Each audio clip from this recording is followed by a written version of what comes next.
Hey guys, how's it going? Welcome back to another Focus School guide. Today I'm going to be going over the Unairu Focus School. Like my last video, Matarai, Unairu is the other Focus School used primarily for Eidolons. And that's because of the Unairu ability, Unairu Wisp's interaction with Void Strike. And on top of being great for the Eidolons, Unairu also provides you with some great defensive abilities. So as usual, for this video, I'm going to go over each ability one by one, talk about them, and then show a practical example of the ones that need it. And then at the end of the video, I'll show what my recommended completed Unairu build is. But let's get started with Unairu's first ability, Void Spines. At max rank, Void Spines reflects 100% damage taken to the attacker. This ability is complete garbage. Just like any other reflected damage ability in Warframe, enemies simply just don't do enough damage to you to make the reflected damage worthwhile. If this had said maybe 10,000% of damage is returned to the attacker, it would be worthwhile. But at 100%, it's basically nothing. As you can see, when the corrupted gunners attack me, I take lots of damage, and they take maybe 10 damage apiece, making Void Spines worthless in almost any scenario. If you're just starting to unlock Unairu, I'd recommend simply unlocking this to get to the next passives instead of investing focus into it, because it's basically just a waste of your focus. And one additional thing, the reflected damage is only going to apply while you're vulnerable. So, using something like Rhino's Iron Skin, while the Iron Skin is active, the enemies don't take the reflected damage. The next ability is another passive called Stone Skin. Stone Skin's very good, it just gives your operator Warframe 60 extra armor. So if you have the extra focus in the focus pool, taking this is a no-brainer. Armor is good, and this is just a flat buff. Now Magnetic Blast is an ability that augments your Void Blast. If you've seen my previous videos, then you know I'm not a huge fan of Void Blast, simply because it ragdolls enemies, making it harder for you to control where and when you're killing them. The way that Magnetic Blast augments your Void Blast is that when enemies are hit by your Void Blast, it creates a bullet attractor around them that lasts up to 10 seconds at max rank, meaning that when you shoot close to the enemies, your bullets will be sucked into them. Overall, this is a decent ability, although it can be annoying sometimes if some enemies are affected by the bullet attractor and you're trying to shoot a different enemy, but because Magnetic Blast is making an enemy's hitbox so big, you hit the affected enemy instead. Overall, not the worst ability, and does add a little bit of utility to your Void Blast. Now, the next ability, Unairu Wisp, is definitely the most sought after ability in this tree. And what this does is at max rank, when you hit an enemy with Void Blast, you have a 100% chance to summon a Wisp. These Wisps give your operator 100% extra damage for 12 seconds. This buff can be refreshed by picking up additional Wisps.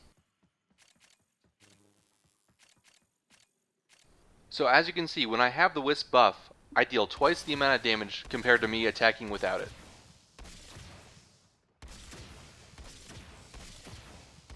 This is used during the Eidolon fight to enhance Void Strike users' damage.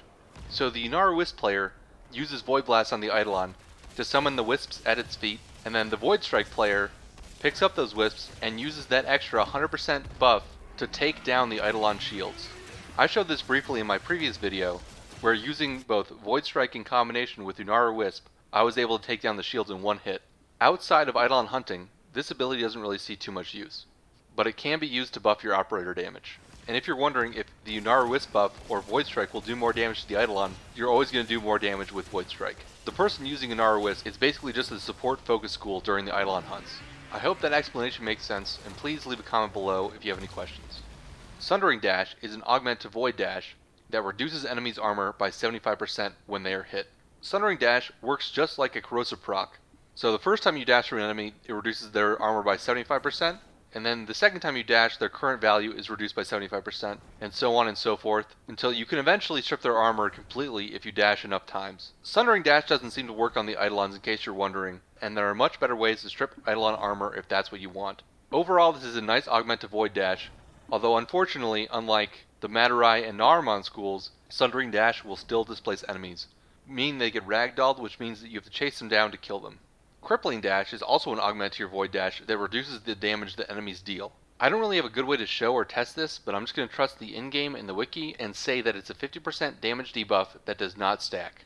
Overall, the Unairu augments to Void Dash are fairly nice, and allow you to debuff tough enemies, making them easier to kill and lowering their damage to you. The next Unairu ability, Void Shadow, is an augment to your Void mode that makes all allies within 25 meters of you invisible. This will cost up to an additional 4 energy a second per cloaked ally.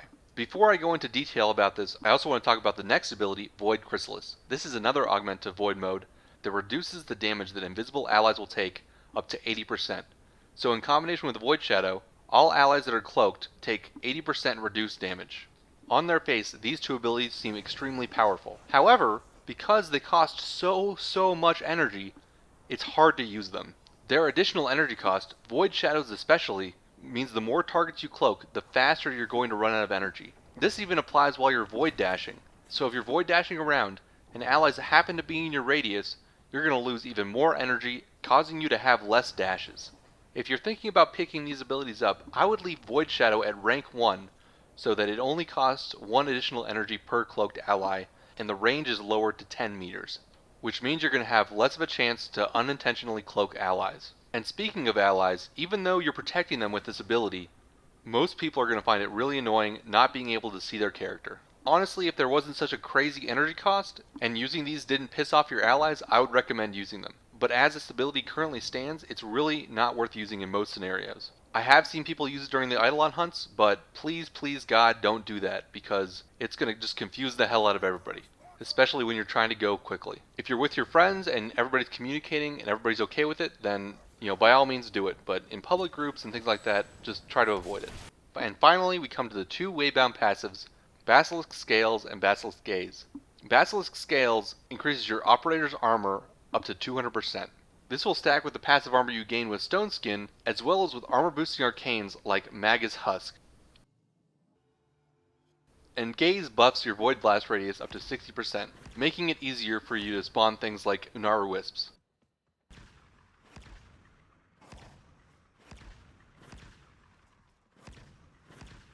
Overall, both of these are nice if you have the focus pool, but if you're not running an armor arcane, Scales is not going to give you that much armor, and in most scenarios, you can live without having Gaze. If you're just looking for my recommended tree, this is it. I've taken everything except for Void Shadow and Void Chrysalis, and that's just because of the reasons I already mentioned. It's always good to take as many waybound passives as you have access to.